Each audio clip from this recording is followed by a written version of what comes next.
Bonjour les amis, je vous fais une petite vidéo concernant la menthe citronnée. Vous voyez, il y en a encore plein qui est plus ou moins en fleurs là. Et bon, les trois quarts c'est quand même en graines déjà. Vous voyez, on voit beaucoup d'abeilles sauvages. Vous voyez, beaucoup d'abeilles sauvages. Mes abeilles ne viennent pas dessus. Elles ont, même sur le romarin à la limite. Vous voyez, le romarin, il y en a plein qui est... Là, il y en a combien? Là, il y en a 20 mètres de long, là, hein, sur 1 mètre de large. Vous voyez, c'est vraiment énorme. Hein, c'est vraiment énorme. Je l'ai taillé il n'y a pas longtemps au-dessus, puis là, ce côté-ci, je le laisse. S'il faut, je le taillerai plus tard. Donc, vous voyez, cette menthe citronnée, il y en a un sacré paquet. Hein, ça fait des années que c'est là et que ça pousse. Hein, et tous les ans, je viens. Je vais vous montrer ça tout de suite. Je prends mon sécateur. Je prends une branche que je coupe pas loin de la base, on va dire. Essayer d'en trouver une là, que je ne sois pas trop embêté. Juste pour vous montrer, ouais, là, on a une là. Voilà, bon, alors j'en prends 4 ou 5 des fois. Hein. Là, je vais en prendre une pour vous montrer. Là, je la coupe.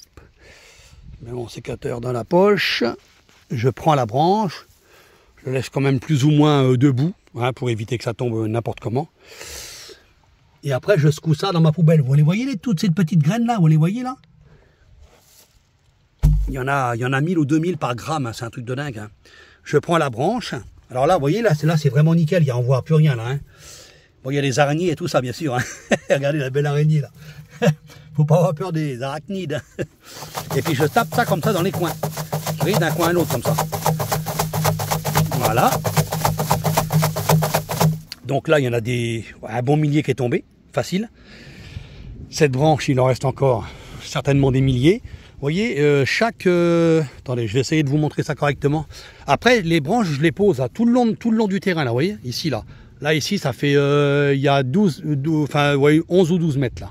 Vous voyez, puis j'en mets aussi tout le long ici, là. Là, par contre, il y a une trentaine de mètres. J'en mets à la base, on le voit, attendez, on va y aller. Voilà. Comme ça, parce que là, j'ai tout bien nettoyé. Avant, je mettais des fleurs, tout ça, mais on est mangé par les ronces, par tout ce qui est chez le voisin qui a jamais nettoyé. Donc voilà. Et puis il y a les orties aussi. Et ça va étouffer les orties en fin de compte. Ah, là la pluie qui arrive. Attendez, bougez pas. Je vais essayer de vous montrer ça. Vous voyez là voilà. Vous voyez chaque petite cosse là. Et ben dans chaque cosse, les amis, il y a 4 graines. Vous imaginez le paquet par étage? Il y a 4 graines dans chaque petite sacoche là. On voit bien on voit bien avec le téléphone. Ouais, je pensais pas qu'on verrait si bien. Ah oui, c'est plein, tout est blindé. Hein. C'est blindé de graines encore. Vous voyez, je les pose là. Voilà. Ça va tomber au fur et à mesure que le temps va s'écouler. Et ça va se semer automatique. Là, tout le long. Vous voyez, j'en ai mis tout le long. Vous voyez. Et là, je vais en mettre une... Vous voyez, on les voit bien, là, les branches, hein, tout le long. Je vais en mettre maintenant dans le sens de la longueur. Histoire que ça... Bon, enfin, un pied, ça peut devenir énorme. Hein. Parce que c'est comme dans l'agriculture. Hein. Si vous en mettez plein, vous en aurez plein, mais plein de petits pieds. Hein, des fois, il y a 1 ou 2 graines qui sautent d'affilée sur chaque rang. Et ben, les graines qui ont résisté, qui sont aux extrémités, elles auront 2 ou 3 fois plus de place, donc de plus à manger, et ça fait des super plants, quoi, automatiquement. Donc en vérité, on perd jamais vraiment tout, quoi. Hein. Ce qu'on perd d'un côté, on le gagne de l'autre côté. Après, ça dépend aussi des pourcentages, mais voilà, quoi. En même temps, c'est la réalité, puis en même temps, on se dit ça aussi pour dire sinon, on vivrait plus. Hein. Un agriculteur qui se fait bouffer par les pigeons, toutes ces graines, vous voyez. Hein, donc voilà, il sait que là, partout où il va manquer des graines, les plants seront plus beaux, ils vont donner plus de grains, voilà quoi. C'est une façon de se consoler aussi, mais en même temps, c'est une réalité. Voilà les amis. Alors, du coup, je ne sais plus si je vous ai montré. Vous voyez ce que j'ai secoué là? Regardez un peu. Vous voyez toutes ces graines là? Regardez. C'est juste une branche, hein. C'est juste une branche. Hein. Là, j'en ai des... Là, tout du long, hein, il y en a des centaines. Hein. Il y en a des centaines. L'année dernière, j'en ai ramassé 600 grammes. Je vous dis, il me semble, sur Google, il ne donne jamais les mêmes chiffres, mais il parle de 2000 graines au gramme. J'en avais 600 grammes. Vous imaginez ce qu'on peut faire avec ça? J'ai essayé d'en vendre même. J'ai mis ça une fois sous le bon coin. J'ai essayé de vendre ça. J'ai essayé de vendre aussi des graines de cornouiller, le cornouiller mâle. Pas le cornouiller sanguin, hein. Le cornouiller mâle. Mais quoi que le cornouiller sanguin, oui, j'en ai un là, tiens. Je saute du coq à l'âne, les amis, c'est parce que voilà, je me rappelle que j'en ai un là. Vous voyez là, toutes ces branches avec toutes ces graines, regardez. Alors celui-ci, il est mellifère mortel. Hein. voyez toutes ces, vous voyez, ça fait des petites boules toutes noires là. Je l'en ai semé sur le terrain d'à côté là, un petit jeune qui a acheté pour faire quelque chose, mais la mairie lui a mis les bâtons dans les roues, comme pour moi, sauf que pour moi ça a marché quand même.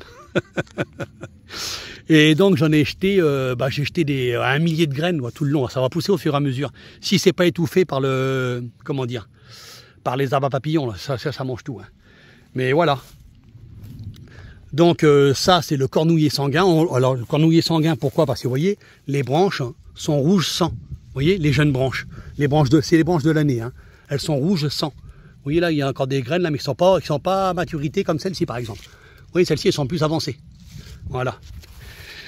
Et moi c'est du cornouiller mâle. Ça fleurit au mois de février. Février-mars, on a à cheval entre les 2 mois, et ça donne du nectar et du pollen. Et les parcelles de bois que j'avais achetées, ils ont déboisé. Pendant des années, il y a des graines de cornouiller qui ont tombé au sol et puis qui ont poussé, vu qu'il y avait de la lumière après. Il y a eu de la lumière terrible pendant 2-3 ans, ça fait que tout a poussé d'un coup, quoi. Et j'ai des... je sais pas moi, là-bas je dois avoir à peu près, j'ai le terrain qui fait 3000 mètres carrés, j'ai encore 2 parcelles de bois qui ont été déboisées, c'est que du cornouiller qui a poussé, mais quand je vous dis du cornouiller, c'est c'est carrément des arbres, hein, avec des arbres gros comme mon bras, puis qui montent à, les plus grands, ils montent au moins à 7-8 mètres. Hein. Donc voilà quoi. Et donc pour en revenir...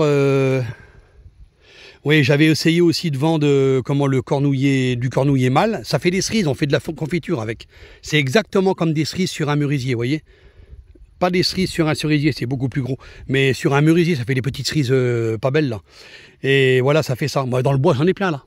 Là, derrière chez moi, là, c'en est blindé de chez blindé. Je marche dessus, je les écrase moi, à force de marcher. Et il y a beaucoup aussi les fouines, les belettes, les blaireaux, les renards, ils les mangent aussi. Les martres. Donc j'avais essayé d'en vendre et puis j'ai jamais réussi à vendre quoi que ce soit. Et pas cher, hein. Vous regardez le prix des graines au gramme, c'est un truc de dingue. Moi j'ai essayé de vendre ça, je sais pas moi, genre 150 € les 600 grammes par exemple. Mais j'avais pas réussi. Mais voilà quoi. Bon écoutez, voilà, je vous ai montré ma façon de récupérer les graines, c'est tout bête. Hein. Et puis après, ça, je le reverse dans des paniers à pollen. Vous savez les trappes à pollen, les petits paniers, ça va très très bien pour ça quoi. Sinon avant je le faisais avec de la moustiquaire, mais je me suis rendu compte qu'avec le petit panier là, ça fait l'affaire. Ça marche du diable, donc c'est suffisant. Regardez, elle est belle, hein. Regardez par rapport à mon doigt. C'est pas une gamine, hein. C'est pas une gamine, elle est très belle. Allez les amis, à plus tard.